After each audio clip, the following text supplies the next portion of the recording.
Okay, so hello. My name is John Cornicello, and I want to welcome you to my series of conversations, Q&A sessions, and tutorials. I'm going live on Mondays and Thursdays at 10 Pacific time and 1 Eastern. Today, my special guest is Tony Corbell. We've got a big audience today, so let me turn things right over to Tony to give a brief introduction, then we'll get started on the conversation.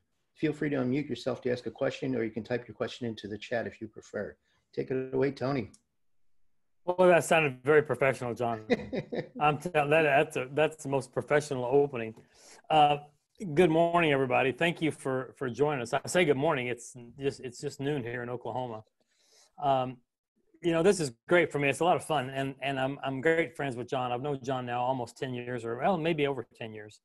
The first time I did Creative Live in Seattle, John was, of course, there. As many of you that have attended any of the Creative Live programs, you've probably seen John running around in the background somewhere. He is a tremendous photographer, but he's also kind of known worldwide as the most active assistant in the world. He's assisted every photographer on the planet.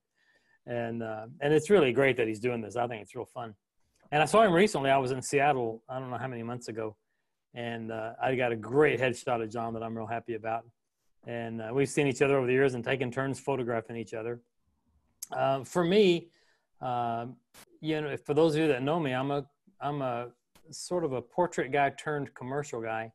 I still love photographing people, but I want to do it in a commercial manner. I don't want to photograph people for portraits for their walls as much as for catalogs, corporate use, advertisement, editorial, that sort of thing. And for me, it's just always a lot more challenging. It's always a fun day when you don't know exactly what you have what you're going to be faced with, as opposed to knowing exactly where your lights are set up, exactly what you're going to do today, and you did the same thing that you did the day before, and your fill lights in the same place, and your hair lights on the ceiling, and you're stuck in that corner.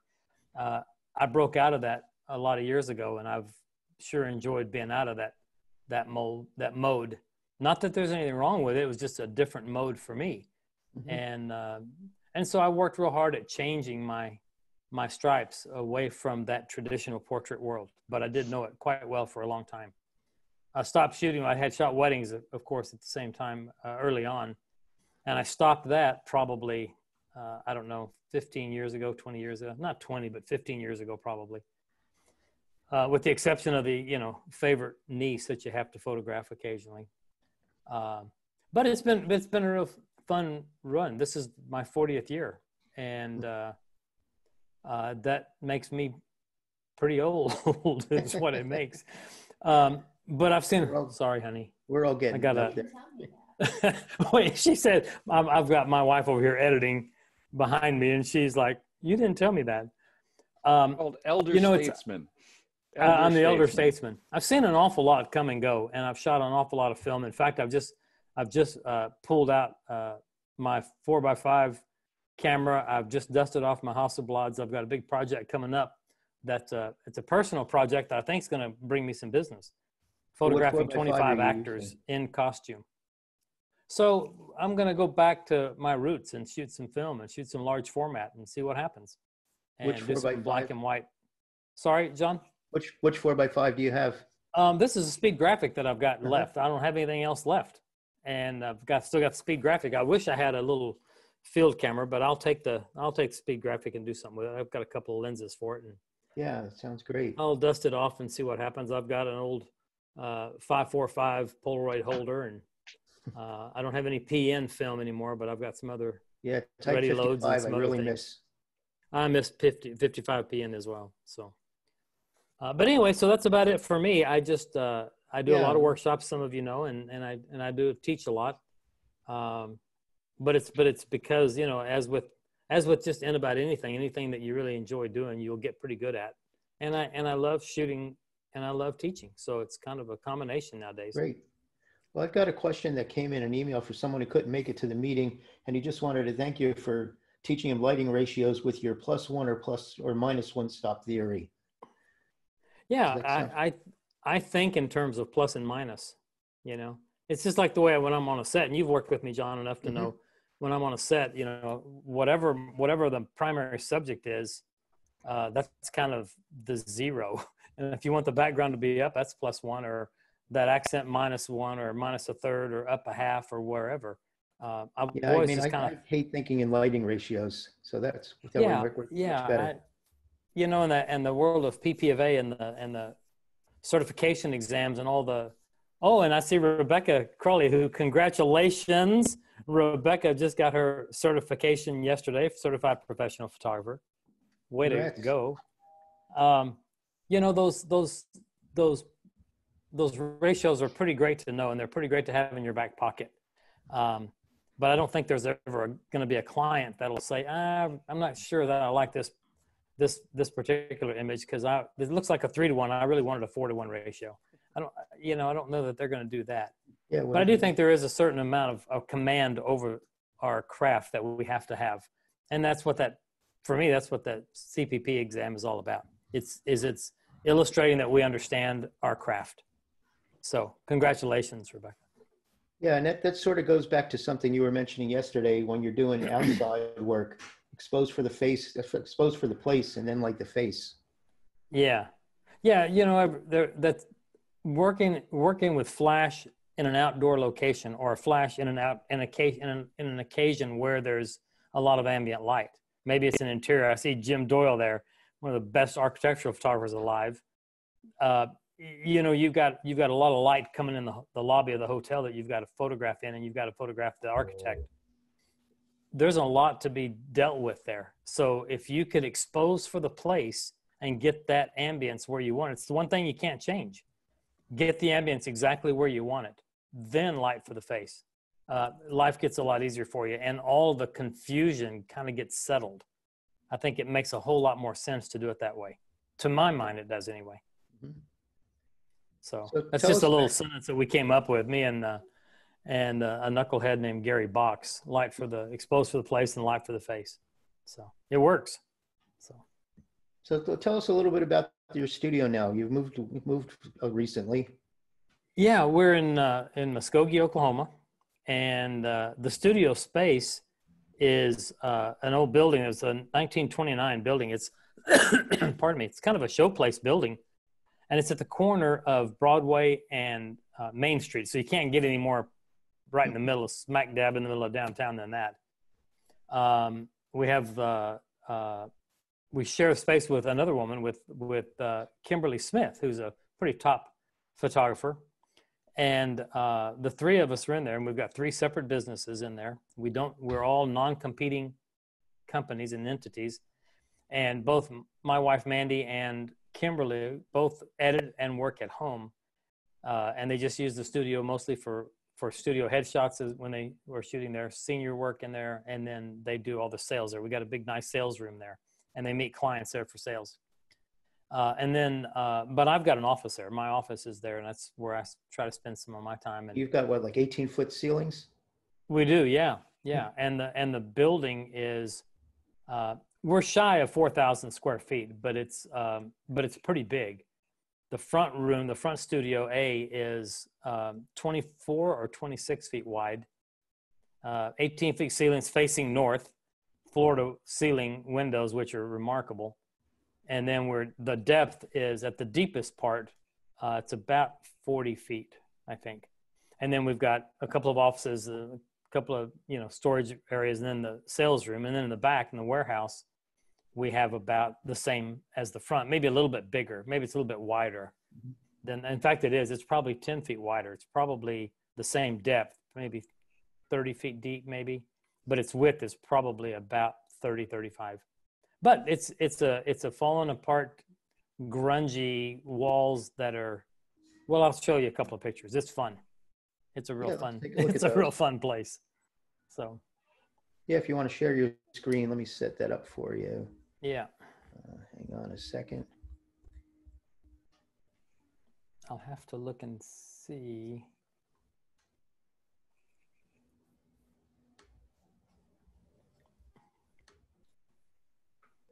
Give me one second.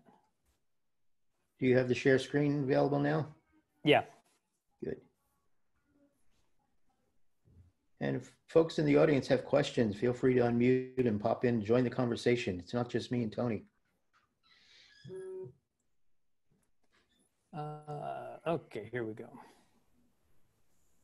Can y'all see that screen now? Yep. Okay, let me go full screen with it. That's our address. What a great address, 111. I've never had an easy address to remember. 111 Broadway. There's the front of the studio. There's Mandy setting up when she hung the sign up out front. And the three of us in there with some of our miscellaneous awards. This was a press release picture that went out when we had our grand opening. And there's Mandy and Kimberly. And in the back there, you know, these are 8 foot by 8 foot marketing panels that we each have. On the front, on the left there is Kimberly's painting and creative work. She does an awful lot of painting work. And then in the middle is my work, some black and white. I wanted to make it a little different, stand out with the black and white work. And then on the right is Mandy's seniors and families. She does a lot of seniors and a lot of families. And then this is the front room, the front studio space. And we've got a lot to pick from on backgrounds and different angles that we can get. Ambient light in there is great. This is in the back. This is in the warehouse. This was right before our opening, so we don't usually have, 15 bottles of wine and 100 wine glasses sitting around. Well, I wish that we did, but why not? But it's a good space. It's a really fun place, and you can see that back grungy wall back there. That's not fake. That thing crumbles every day, and we have to sweep up stuff that falls. But it's just a real good place, and this picture was taken right over my shoulder there. This portfolio piece.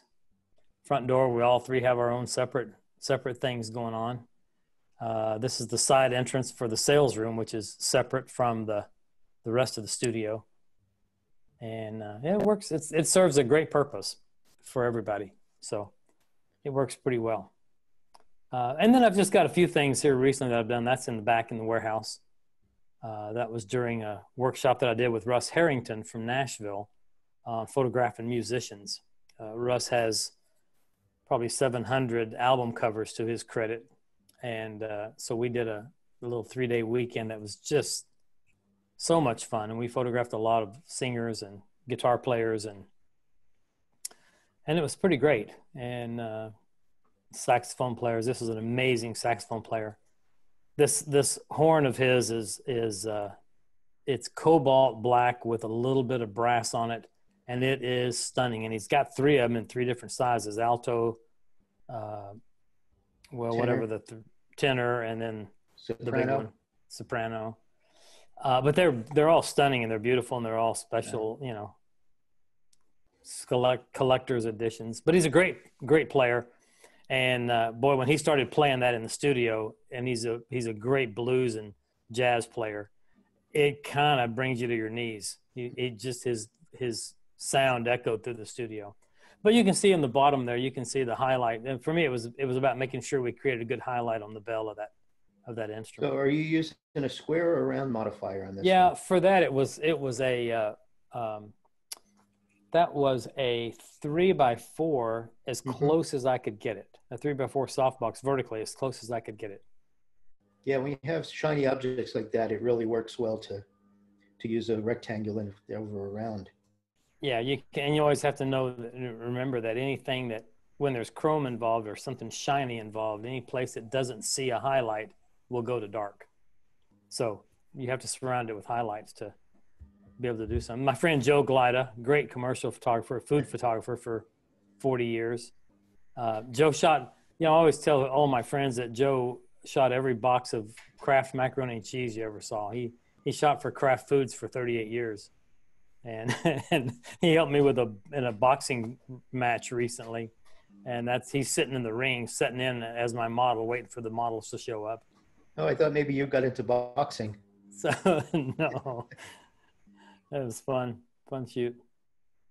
There's a little shoot I did in San Diego last summer. Great photographer, a friend of mine, Tim Myers. Thank you. Tim Myers in San Diego, and I pretty close. And we both were teaching the West Coast school. And somebody came up with the idea of having an Iron Chef sort of a shootout competition. So we had a very timed event. We had three different models, and we each had 3 minutes to shoot each of the three models. And shot one was one umbrella and one reflector. Shot two was one softbox, no reflector. Shot three was two bare lights. And then the crowd voted on who won the competition. It was crazy. It was a lot of fun. Well, I won't go into it. Okay. But it was fun. You're really great use of shadows. This was a 5 foot or 7 foot silver umbrella. Mm-hmm. And I really kind of worked it away from that background. Yeah, umbrellas are really coming back. They got short shrift for a while, but I mean, so many photographers in the 60s made great use of umbrellas. Yeah, and it's funny when they're backed up, and it's certainly the smaller ones, the 32-inch umbrellas, when they're backed up, as we all know, that those shadows get so sharp. But if you can get that thing in close, and this one, it's really close. And I got it under the brim of the hat. That's a pretty dark version of that. I've got a lighter version somewhere here. Mm-hmm. But it worked out pretty good. I've got just a tiny bit of a sepia hint to it. But yeah, it was fun. Oh, look. Oh, hey, look, everyone. There's John. Yeah, this was John came by. I was doing a thing for Glazers in Seattle, and John popped by to say howdy and see me. And of course, I made him sit down. So yeah, I'm one of those photographers that's happy on either side of the camera. Yeah, that's fun. Yeah, I've done a lot of good pictures of John over the years. This is in our front room of the studio. This was a portfolio piece, and the shadows we worked. It's funny how I like projecting shapes and shadows back there, in the vein of old school cinematographers, DPs that used Cucularuses in Hollywood that they call cookies.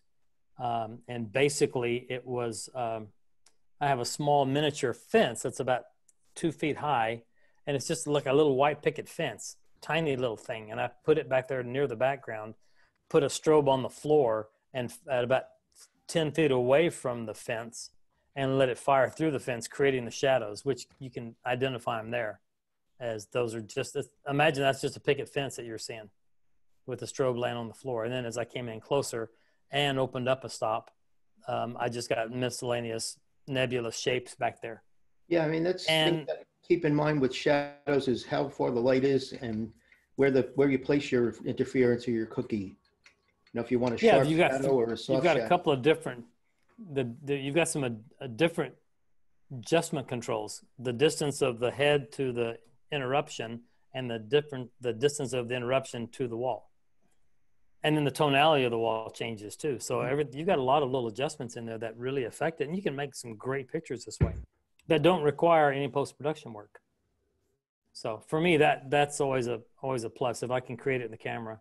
Right. Those of us that started on film, we never had the luxury of being able to do anything. No, I shot 8x10 Ektachrome is my original. It's where I started, 8x10 and 11x14. And you delivered whatever got processed. Yep. You know, you had to do it in the camera. I remember watching really great photographers put vignettes inside the bellows of their 8x10s. And, that's what you had to do. I read a story one time about old school German photographers, the German Meister photographers, how they would go shoot jewelry catalogs, for example, and they would go to work dressed in black and put on black gloves. And so during the exposures, they were burning and dodging with their hands. Wow. And they would stretch out their exposures to be really, really long exposures. And they used their 8x10 view cameras as enlargers, basically, and burned and dodged during the initial exposure. So then they could make machine prints all day long. Yeah. Wasn't it Bill Stockwell? You had the black glove at weddings, do that double exposures and put that in front of the lens. Yeah, that's exactly right. Yeah. Yeah, he was also known for doing what he called the Misties. Stockwell. He was great. He was really an interesting guy. There it is. There's the strobe on the floor. And you can see my weird little fence. And it's just projecting those shapes right up on that back wall. Yeah, so the idea is to have a small, hard light source as your source to create that shadow. You couldn't really do it with a softbox or anything. Can't do it with a softbox. closes up all, it goes around the edges, and it just doesn't give you the same effect. I just thought this was a fun little collection of great colors. And I showed this to my friend Joe, and I said, "Isn't this great? What do you think about this? This is fun." And he said, "That's terrible." I said, "What are you talking about?" He said, "You got 3 horrific tangents that I can't hardly look at." And he was looking. Can you see my cursor right here? Yeah. He was talking about this tangent of 3 colors making this point right here. Huh. You know, this dead ending into that orange one right there, and this dead ending into that red. He said, "I can't," he said, "It's giving me the shakes to look at this." I'm like, "Shut up. I thought it was brilliant." And he's like, "No, it's not even close to brilliant." And that's the thing, right? That's what we all do, right? That's what we do for each other and with each other and even to each other. Yeah, that's a hard thing about doing critiques sometimes, because I don't know what your view and what you're looking for. You know, I can tell you what I'm looking for, and I can critique it maybe technically, but there is no right or wrong really in photography. I mean, well, if you're happy with it. And then there's the other part of the equation, which is the client. You know, Dean Collins used to always talk about, you know, it's all about how much salt do you like in your soup? You know, I love a lot of salt. Mandy doesn't like a lot of salt, but it's my soup and I want a lot of salt. Well, when you're shooting for an art director, the client owns the taste buds, right? So in commercial work, it's not always up to you.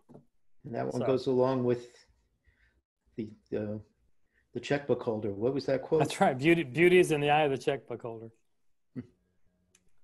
Righto. This is a North Carolina girl. That was in Raleigh, downtown Raleigh. This is part of that shoot where Joe stood in for me. This was the ring. I did a series of pictures of the ring girls who walk around with the, you know, signs, round 4 signs, you know, and it was a kickboxing tournament. But it's fun. There's 3 lights. I've got a fog machine in the back with a red gel down on the ground below the turnbuckle, and then a warming gel in the strip box to the right behind the shortest of the fighters there. And then I've got a 2x3 softbox really close to her, and a wind machine right in the front. And what is your favorite modifiers? If you were going to start out your first 1 or 2 modifiers, where would you go? You know, I get asked that a lot. I stayed away from, as you know, John, we've talked about this. I've stayed away from octabanks for years because I didn't like the octagonal catch lights. But over the years, I've also come to appreciate the fact that the quality of the light from an octa is so good that I can learn to deal with and overlook the disappointment of an octagonal catch light. Yeah. Well, my 5 foot is my favorite, but it's pretty big and you can't use it in someone's home or office with a normal 8.5 foot ceiling. 5 foot, and I traded it out for a 4 foot for use in the home studio. I just got a 3 foot octa. And the jury's out. I'll let you know. But the light from an octa is awfully nice. It's awfully nice. And for people photography. And I'll often use it with the front skin removed. So I'll have it with just the center baffle, and you can see, if you're standing in front of it without the front skin on it, you can see the little silver edge from the inside of the walls. You can see a little bit of silver specularity on the edges. Right. Still so getting softened like in the middle. Kind of like a little bit of a ring light with a little diffuser in the middle. So it snaps up the contrast just a little bit, but it's still a nice soft source, yet still directional.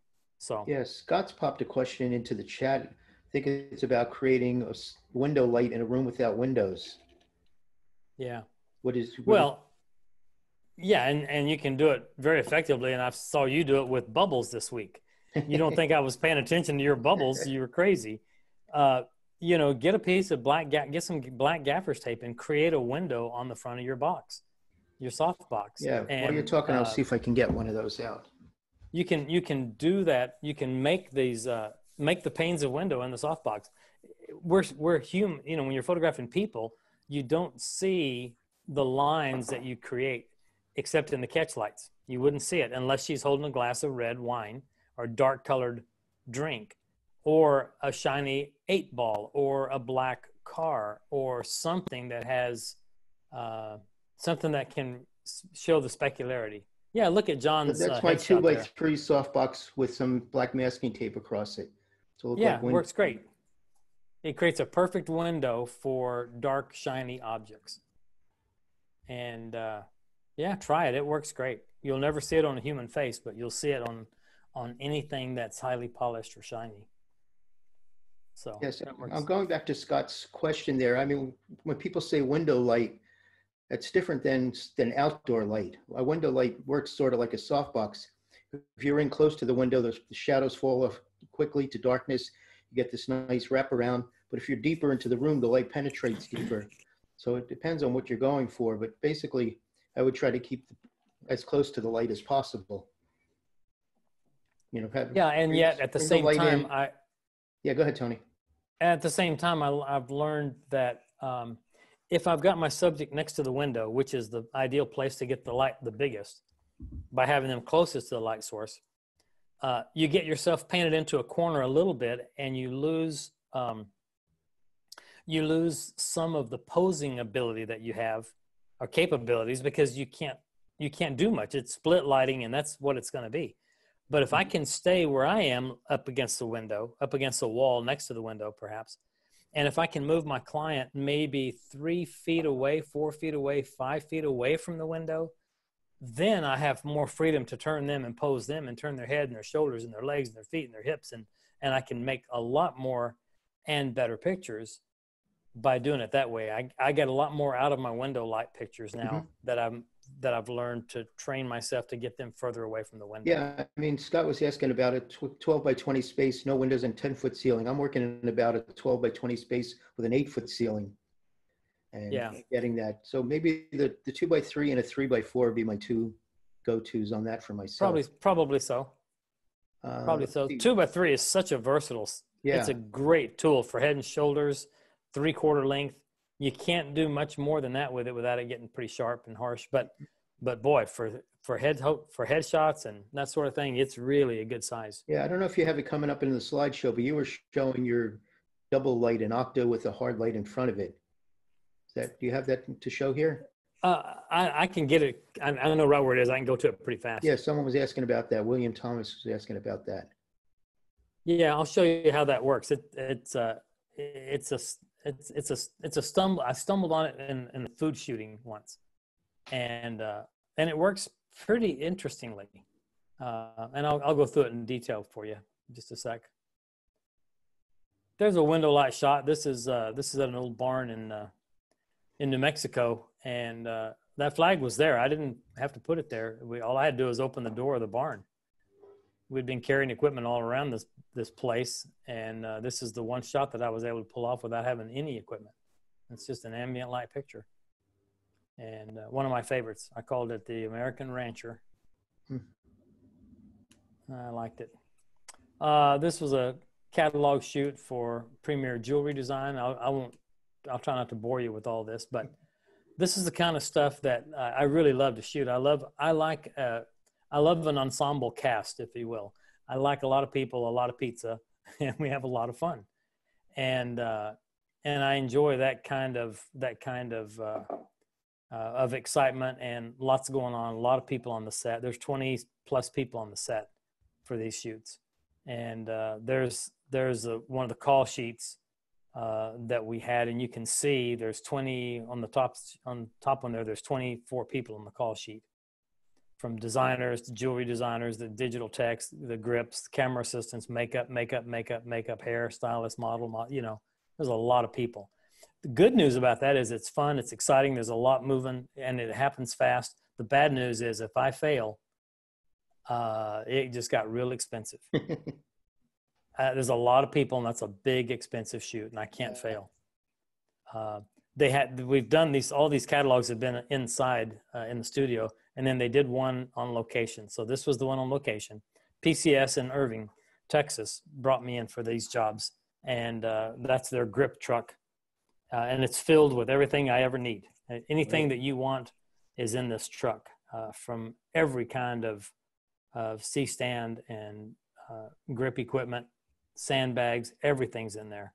And here's the crew getting set up. There's my workshop partner, Rob Hull, setting up the tether. We were shooting everything tethered straight in to the computer. And that gave the client the ability to see what we're doing.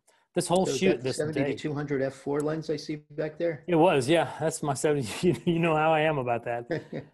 I've since moved on to Fuji, and that broke the hearts of some Canon people. But I'm pretty happy with what I'm getting with the Fuji. I've got the XT3s. We've got 2 of those, and then I've got the new GFX 50R, the medium format GFX, and boy, is it something.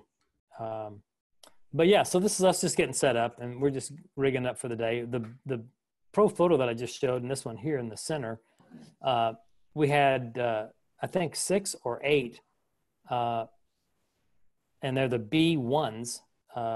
Before, this is just before the B10s came out. So these are all battery packs. So we didn't have to deal with extension cords once all day long.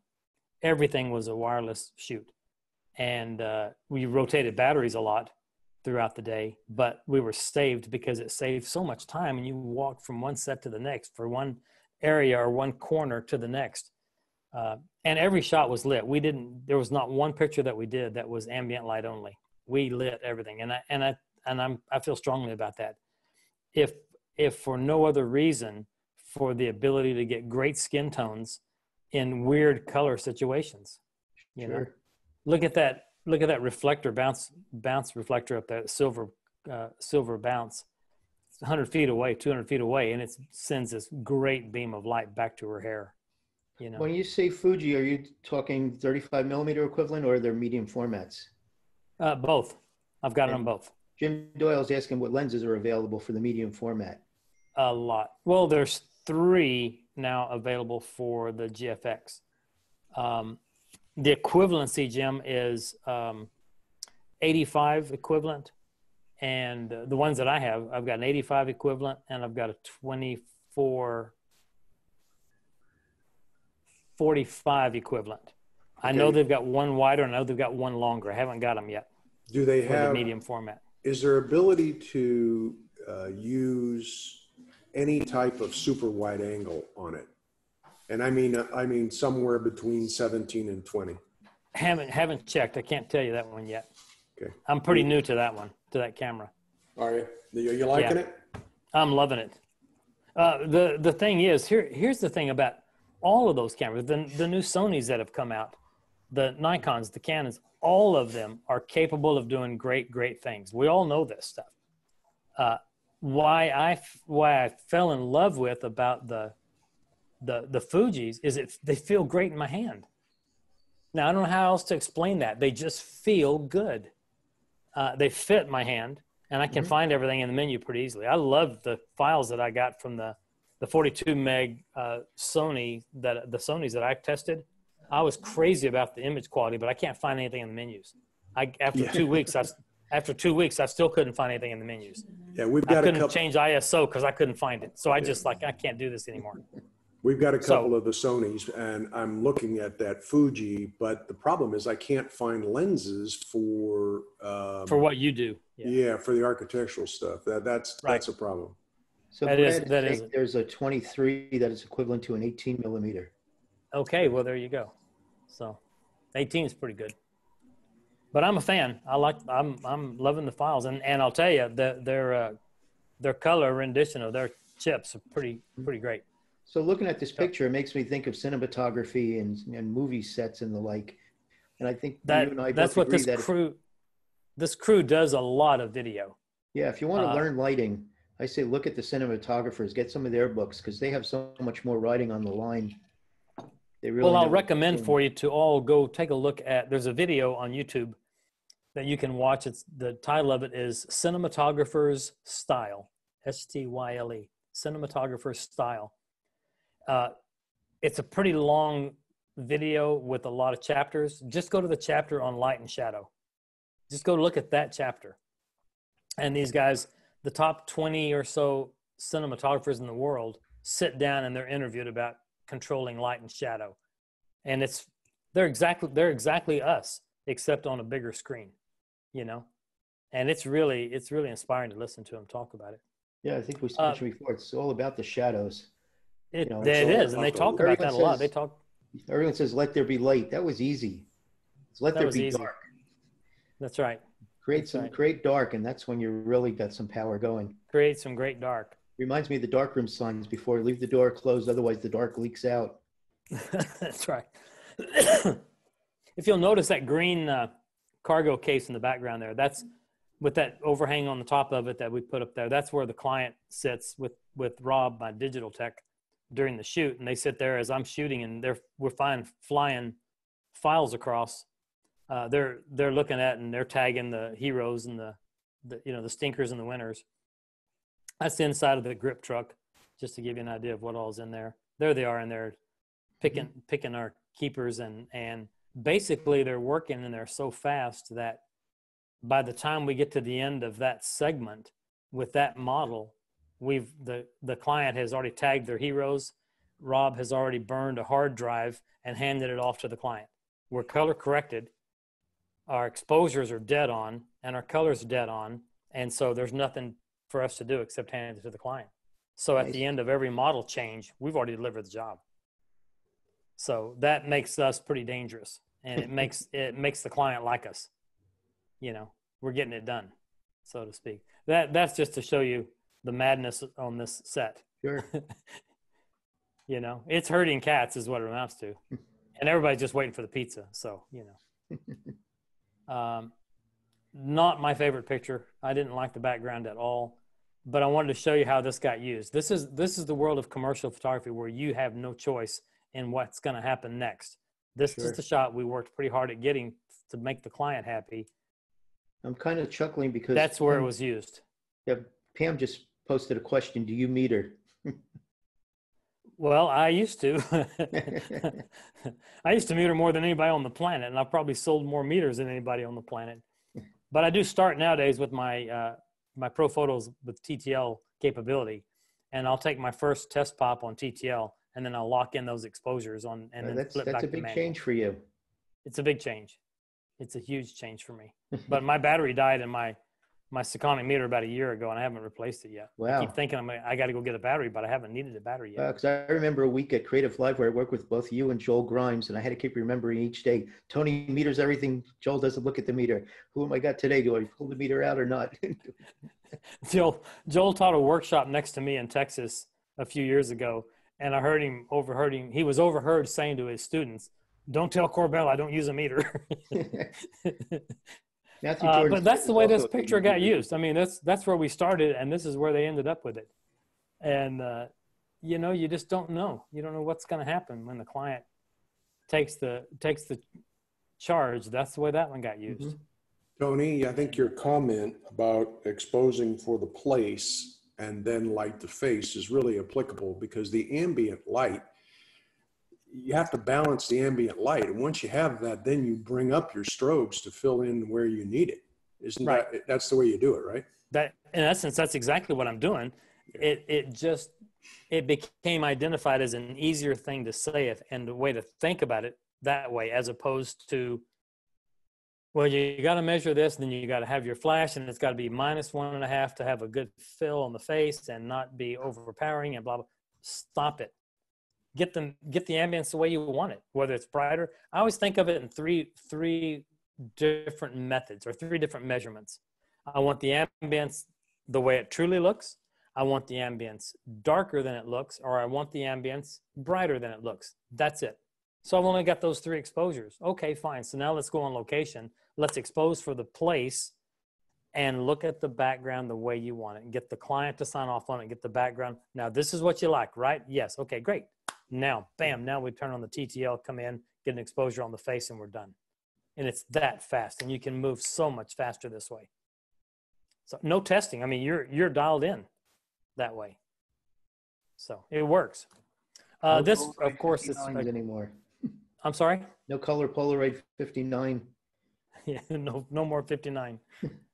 That pendant, of course, was left blank because this catalog was going all over the country, and it would have a different school on the logo on the pendant. But again, I wasn't a fan at all of that background. It was way too bright for me, but the client wanted it, and that's what she got. She wanted the white pants, and that's what she got. So, you know, they wanted to shoot on the side of this barn. It's like, okay, well, we can do it, but we're going to light it. And so, you know, we didn't leave anything to chance. So we flew a 12-foot by 12-foot. Out west.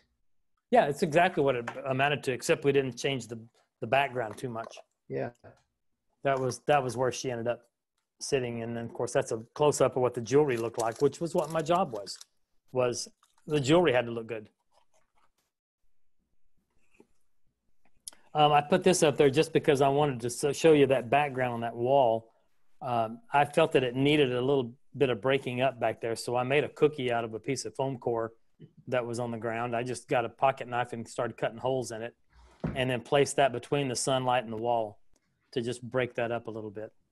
And yeah, it just made a little bit of a difference too.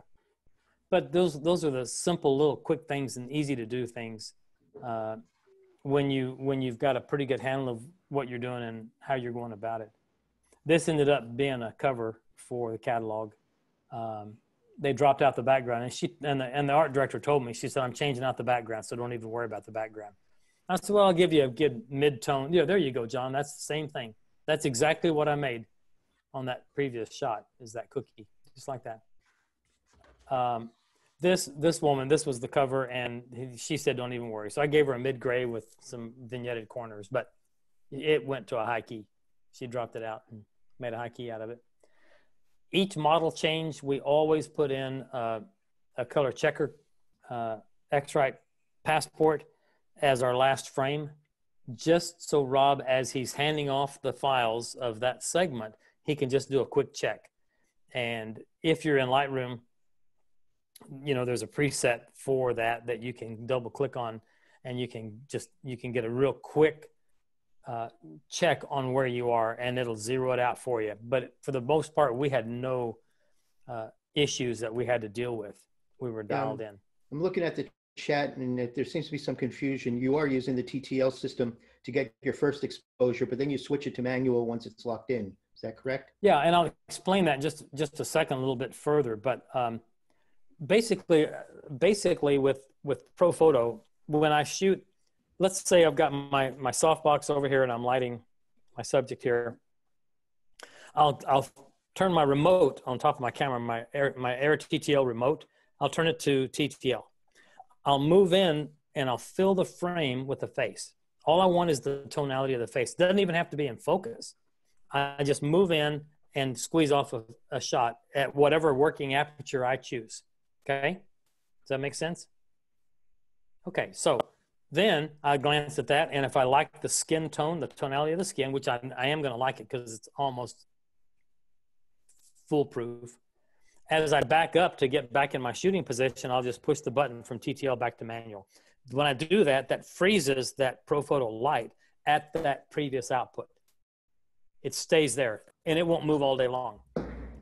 As long as my distance stays the same, my exposures won't move at all now that I'm in manual. So that allows me to shoot this girl in a white dress, or if she goes and changes and puts on a black dress, I'm not going to get a different reading as I would with normal TTL, where TTL doesn't know quite what you want. It just knows how to give you a mid-tone value, right?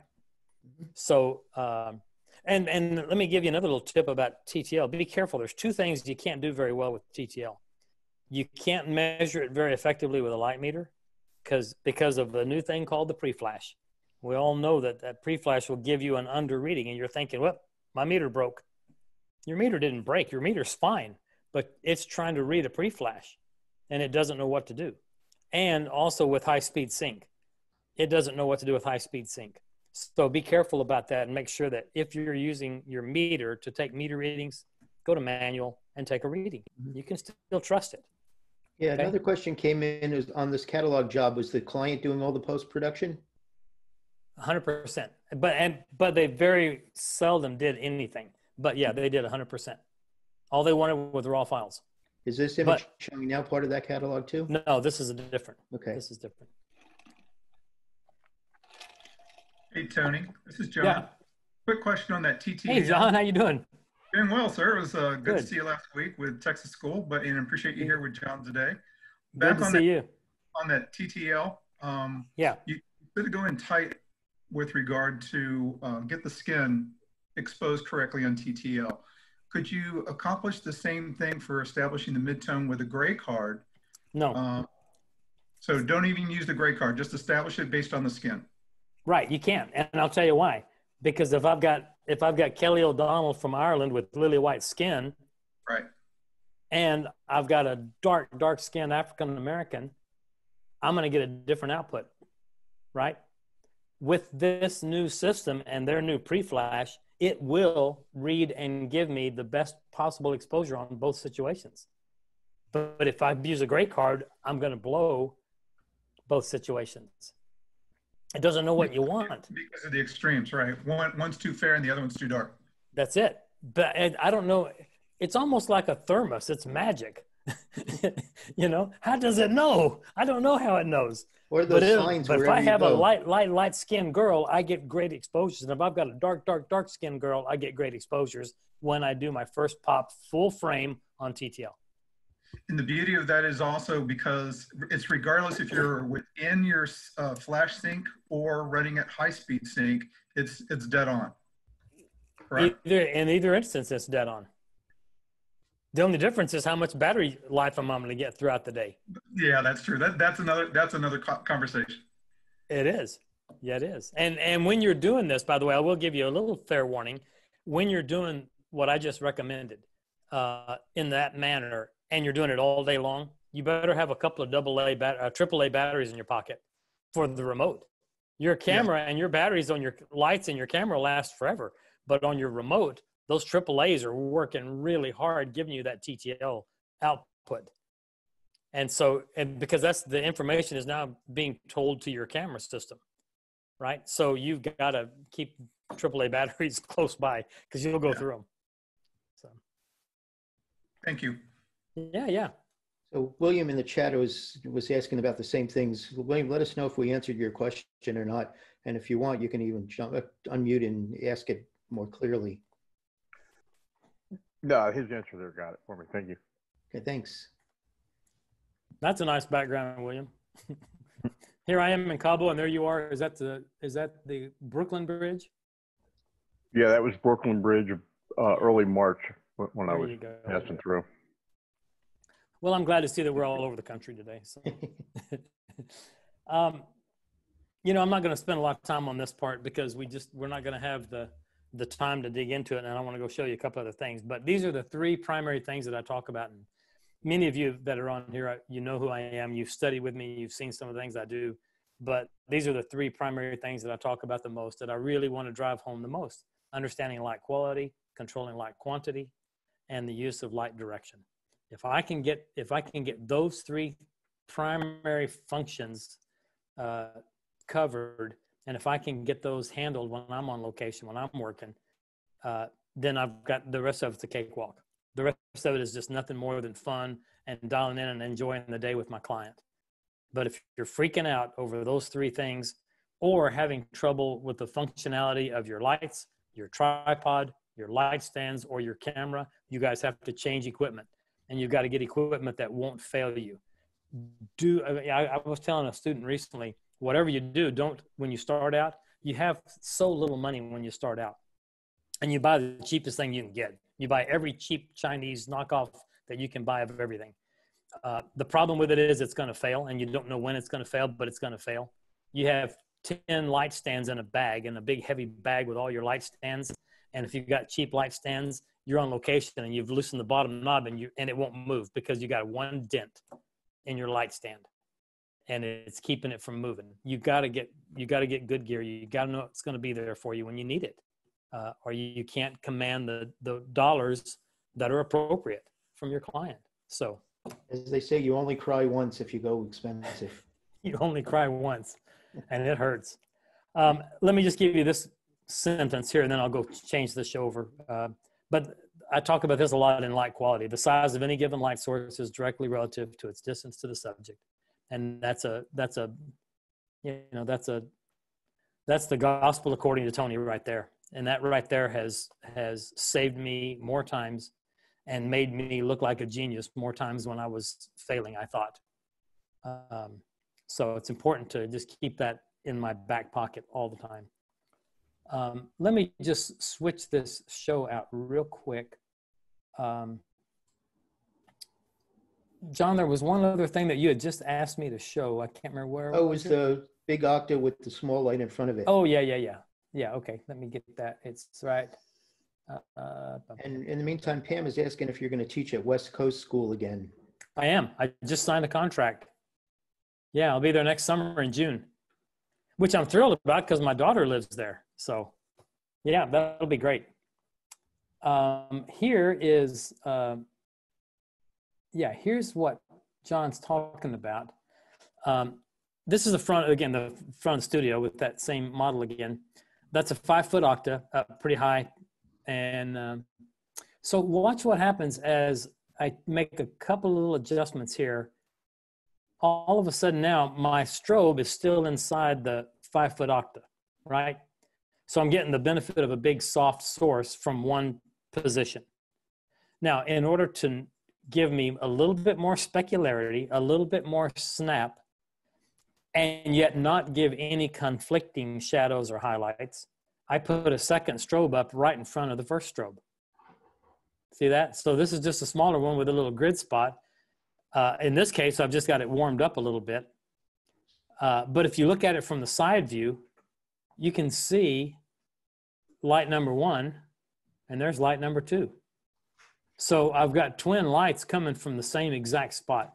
Now, for those of you that are doing any commercial work, if you shoot any food shots, this is really great for food photographers because you can spark up and add a little bit of specularity, for example, to some wet fruit, or where you've spritzed down some tomatoes and you got a nice soft highlight on the tomatoes, but you need just a little bit of sharper shadow or a little spark in the highlights.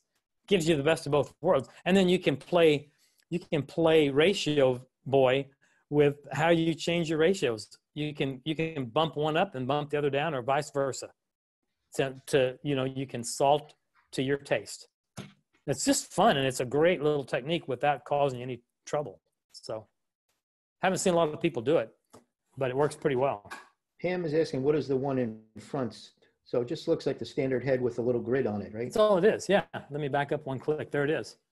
That's all it is. That's a D1 Air with a small grid on front when I've got a warming gel in the grid, just to give a little bit. I was looking for just a hit of warmth on her face, and it's getting 100% daylight from the big strobe, but I wanted just a little bit of warmth, and there it is. So is the one in the back of battery, Pam's asking? It doesn't really matter. I think it's a D1. Let me back up. Whoops. Yeah, that's a B1. Yep. There's no power cord coming down, so that's a B1. Yeah, in the studio we have 4 D1s. We have 3 D1 Airs, and then we have 2 B1s, 2 B10s, and a B10 Plus. So I got a lot of lights, and then we've got 5 A1s, the little smaller light from ProPhoto, which are brilliant lights. And Mandy uses the A1 on location with her seniors in a 2x3 box out in the woods of Northeast Oklahoma all the time. We shot with one day before yesterday out in the woods at a little waterfall, and it's just great, and it's so small and so easy to carry and take it with you, So. Does that make sense? Yep. Looks like there's still a little bit of confusion over having mixed skin tones and the TTL. So do you come in close on one of them, or do you take a more backup view so both faces are in the shot when you do your TTL? Same thing. I've still got to get an overall exposure of that face. So I will bring that light, I'll bring that camera in close to her face, fill up the frame with her face, and then back up. But I think, what if there's 2 people? If you have the light and the dark skinned person in the same photo, where do you try it both ways? Yeah, see which one looks better. It's going to give you a great result. Okay. It's remarkable. It's remarkable. Tony, when you've got two lights stacked like that, do you have them both going TTL, or do you focus more on the one that's the spot for the face because you're using the second more as a fill? There is no usual. It's up to you. I'm going to do it different with vegetables than I'm going to do it with her. So I don't know. Okay. I know that you can get because of the nature of this. I'm only using the TTL for picture number 1, you guys. It's just it's my Polaroid test shot. Right. The TTL, that's all it is. But so do you have, in this dual light setup, are they both metering for TTL, or do you only have one of them for TTL? Yeah, no, they both are. Okay. Okay. Then you're adjusting from there. Yeah. They're firing them off. They're fired off at the same time. And then I can sit back and subjectively go, I think I want a little hotter specular light. Well, then go to light number 1 in the front and turn it up 2/3. Dial it up 1/3 of the stop, 2/3. Okay. Or do it from the remote. I've got one on A group and one on B group, and just do it from the remote. You're adjusting there. Easy. Same channel. Cool. Thanks. So Tony, yesterday you showed a shot of your shelf with all your cameras on it. I noticed you had a remove before flight tag on one of the cameras. You know, we when I worked for Hasselblad for 7 years, which is how I know Skip Cohen. We worked together at Hasselblad from 93 to 2000. I was in New York, New Jersey area working for Hasselblad, and my job there was senior photographer and director of communication. And we worked really closely with NASA in those days. And that was given to me by one of the astronauts, one of the NASA folks. That's one of the clips that they clip on all the dark slides when they took the Hasselblads into space, removed before flight. They don't want that camera going on board with a dark slide in place. Because as the joke goes, those rocket scientists that are on board those shuttles are the smartest people on the planet until they start leaving the planet. And every hour they're away from the planet, they get a little bit more and more stupid. And further away they go, they forget things because they've got so much going on. Their brains are not, well, they've in past launches, they've gotten up there and gotten flustered and forgot to pull the dark slide and say they can't get pictures to work. Yeah. Well, I wanted to show you one here that I have, but I found a place in Florida that does custom ones. Oh, there you go. There you go. Perfect. Yeah, perfect. Yeah, I've got a handful of those that are stuck on some Hasselblad dark slides. I've still got a lot of Hasselblads. And yeah, I've got a lot of those, a handful of those. So well, any other questions? Yeah, anybody has? Top of the hour. I mean, I'm willing to go a little longer if you can, Tony, but we'll see. What I can. There was. I was just going to mention. You know, some of you might want to follow me on some of the things that I'm doing. Of course, there's. I've got a couple of books out that are current. Light and Shadow for studio portraits, and then Light and Shadow for location portraits. And then, of course, on Creative Live, I've got a number of courses some of you know about that are, thankfully, are still doing really, really, really well. I get reports every quarter, and it's remarkable how many people watch those things. And then at ppfa.com, under PPA's EDU program, I've got a ton of videos online there that you're more than welcome to go take a look at those. And then my workshops, of course, corbellworkshops.com. And my partner Rob, you can click on there and browse into the site, and you can see all the workshops that we've done. We've got a blog post that goes out every Tuesday. This lockdown and this virus has really messed with us a little bit here. We canceled a Liverpool, England workshop for me retracing the steps of my beloved Beatles. And we've had to cancel a number of workshops because of all this, of course. But soon as we can, we'll get some of those back on the calendar. For Liverpool, it's probably going to be next May. I think we'll still be going back to Liverpool and taking 6 days and retracing the steps of everything the Beatles did when they were young. So it's kind of fun.